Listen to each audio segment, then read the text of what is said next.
Alright, ladies and gentlemen, hello and welcome back to another Hero House Reviews. Today we're going to be talking about the new Suicide Squad movie, or The Suicide Squad, I guess. Yeah, so it's pretty much a reboot that takes in very little of the first film. I mean, there's a minor shout out at the beginning between, I think, three characters acknowledging they have a past, but really, that's it.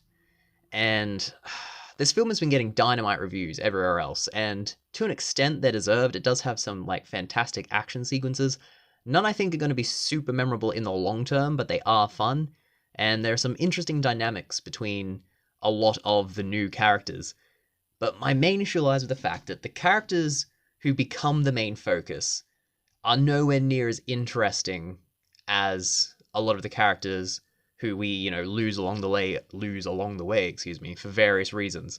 I think, the star power really overcomes the plot, which in itself, the plot is mildly formulaic, which is a problem for a movie that is trying to run off the strength of being off the wall, different, and quirky.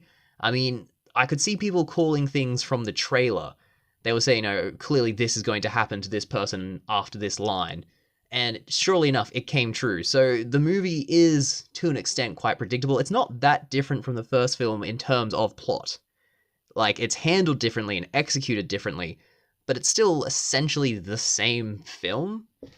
And yeah, it just kind of is disappointing that this happened. And also the messages of the film are very, very mixed, to the point where I'm probably going to do a real talk, because I left this movie, it's the first comic book movie in a while where I've come out, feeling genuine emotion. I mean, the emotion was disappointment and sorrow, I guess, because it falls into a trap that a lot, in fact, pretty much all superhero films fall into at the moment. I won't say anything because it will spoil the movie in this.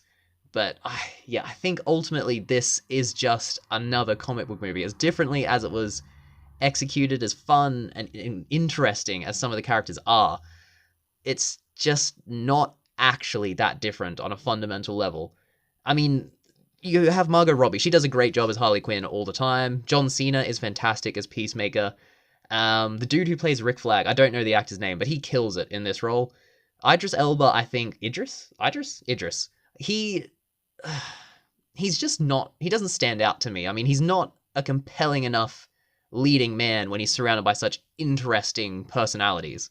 So I think that was an underwhelming choice to make him the kind of lead. I wanted more from King Shark as well. And yeah, just in general, the main group we get in the end is not as interesting as it could have been. I think they made some poor decisions. Yeah. Ultimately, I'd say this film is a 3.5 out of 5. It's not breathtaking or fantastic. I don't think it's going to stand the test of time as well as some other movies. Yeah, 3.5 out of 5. I mean, if you want to see something that's a bit quirky and different aesthetically, this is the film for you. It's got a very unique, not unique style, it's pretty much just watered down Rick and Morty, but it's got, a fun style. And really, that's about it, because when it comes to asking the big questions, which I thought it was going to do at times, it stumbles and falls into the same old conventions.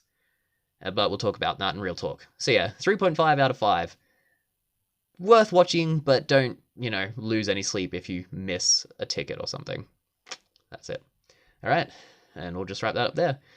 Thanks for your time. We have plenty of more reviews. We also have a Hero House, figure fights, top 10 lists, and ranking lists, so loads of content to enjoy. So please like and subscribe, and hopefully I'll see you again. Thanks for your time, and all the best. Bye!